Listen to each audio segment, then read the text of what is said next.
All right, I'm on hole number 7 of the Tropic Kings tournament in the Tuesday qualifying round in the rookie division. Let's go to hole number 7. Check out hole number 7. So far it's been a nice, clean, easy round. I picked up my eagle on 6. Okay. Whew. This par 3 right here. This par 3.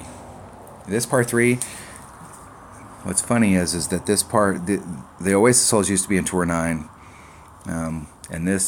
And when I was going through Tour 9 to get max trophies in Tour 9, this hole right here just ate my lunch over and over and over. But when I maxed out Tour 9, this was the par 3 that I won the shootout on to max out in Tour 9. So, and it still sucks.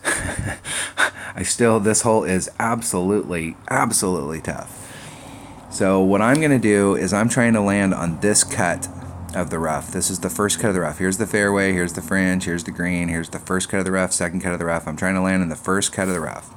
So, what I found from yesterday, I played this hole in every shootout I could, and I kept working the numbers and trying to figure out the deal. So what I'm going to do is I'm using a Guardian and a bunch of backspin to do this rough bump. And I'm going to do a full wind adjustment, which on this account is 1.2 per ring. That's a max wind. Even though I'm not at max club, I'm going to use a full wind adjustment, which is 1.2. And then I'm going to do a 20% over adjustment for the wind. Because what it tends to do is it tends to put you in the wrong cut.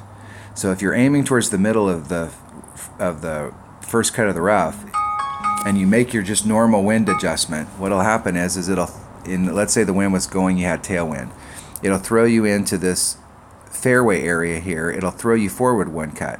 If you've got headwind, it'll throw you back into the second cut of the rough.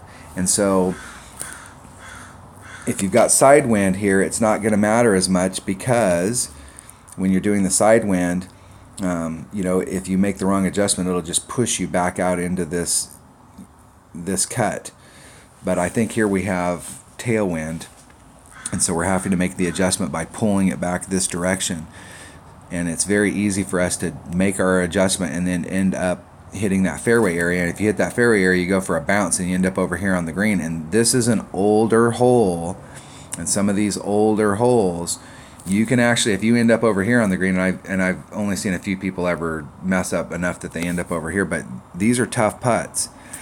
So give yourself, this is a par 3, we want to get a birdie.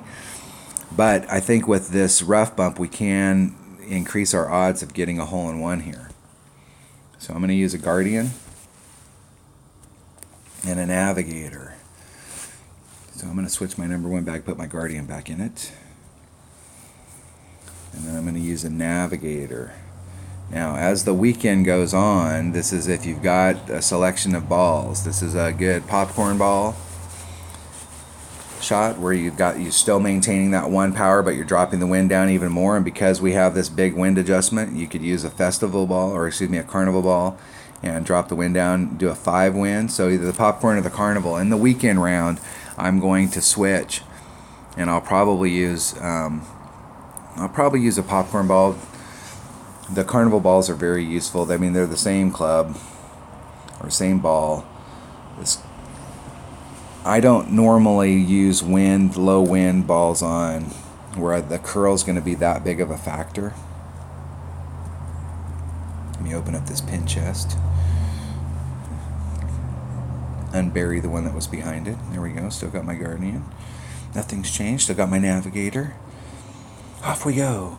And this hole is hard to set up because of when you go to get in there, you can't get close enough. It's hard to set the ball up.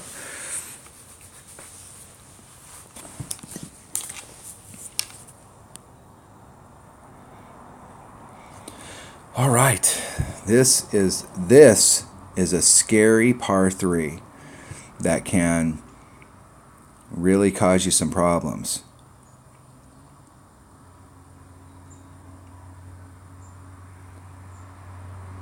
Let's see what our opponent's doing here. Now this is another way that you can go at this, where you hit up here at the top and then it just dribbles down and they've got a 4-4. I think they're going to go for a ride.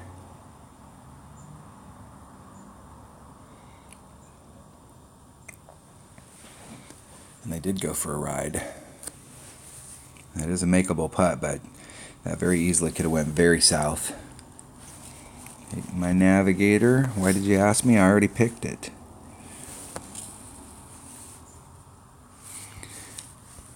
Get out here where I can see.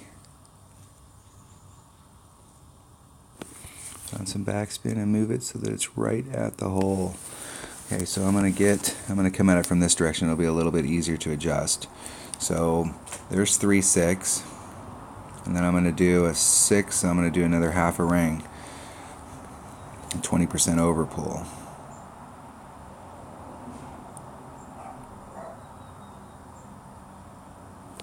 Hitting it perfect. Let's see if that works. Boom. I hit in the cut that I wanted and in the hole. Hole in one. That's what I'm talking about. That will work. So that's what a hole in one looks like on it. So you could tell when I hit that that was a big adjustment. I'm doing a max adjustment and I'm not in my max club. And then I'm adding on another 20%, and it hit in the cut that I wanted. If I hadn't put the 20% on there, it would have gave me a really good opportunity of hitting in the fairway cut below it, and you could take a really big shot. So you got to make a big adjustment on this hole, and you're going to have to work it out with your clubs too. So I'm using a Guardian on this where I've got backspin, and I know that my other account I've got a level 5 Guardian, and it has enough backspin to get the same thing done. But if you don't have a Guardian, or if you don't have a level 5, and I'm not sure at what point the Guardian is the club, where it gets enough backspin to do that. And I think it's pretty soon. You could probably do it with a level 4 Guardian. If you don't have a Guardian, or you're not comfortable with your Guardian, you're going to have to come at this hole. I didn't like what my opponent did as far as hitting up here by that sand, and the reason I didn't like that is if you hit a grate to the left in this situation, you end up right here. But I started off right here in the middle of the cut. I made my adjustment, and then I added on so that it wouldn't fall forward and hit into this fairway area. If you can't do this, if you don't have a club that'll get that done, you're going to have to come at it from this angle. The problem with coming at it from over here is that if you start off out here, so that your ball guide is giving you, your second bounce is going to be in this area, and you're going to be dribbling off into this. What'll happen is in order to get the ball to come back towards the hole here, you got to put left-hand curl. Well, you don't have a lot of room here for that curl to be effective. So normally, when I'm setting up a shot, like if you watch my videos, I'm always 2 rings off of any surface. I like to give myself plenty of room for error. And if you give yourself 2 rings down here and then you apply even just a little bit of curl, it's very easy to clip the rough. And in most cases, you'll be okay. You'll kind of dribble through the rough and you'll end up out here somewhere. But if you get caught up in this rough, now you've taken this par 3 and turned it into a nightmare. So if you want to do curl, you need to pull yourself out a little bit in this direction to allow you enough room to maneuver. The problem with this hole is that the way that the curve is here is the further you pull out, hey, I can put on a little bit more curl, but this rough is still in play. So if you can get all the way up here so that you're past this, then your ball guide's going to be up here, your second bounce is going to be in this area, you've got a lot more room. So if you're shooting the shot from over here, if you want to shoot the shot from the right hand side and you're here, you can't add a lot of curl on it. You're going to have to just kind of suck it up and end up out here, and you're going to need a ball with a lot of side spin. Conversely, you can hit further up into the neck, and here you can apply a little bit more curl to bring it back to the hole. But I am going to continue to work on this rough bump because I think the rough bump, as this video showed, the rough bump is a legitimate way to make a hole-in-one. You just have to figure out how to make the right wind adjustments. All right, that was hole number 7 of the Tropic Kings tournament in Tuesday's qualifying round. Thanks for watching.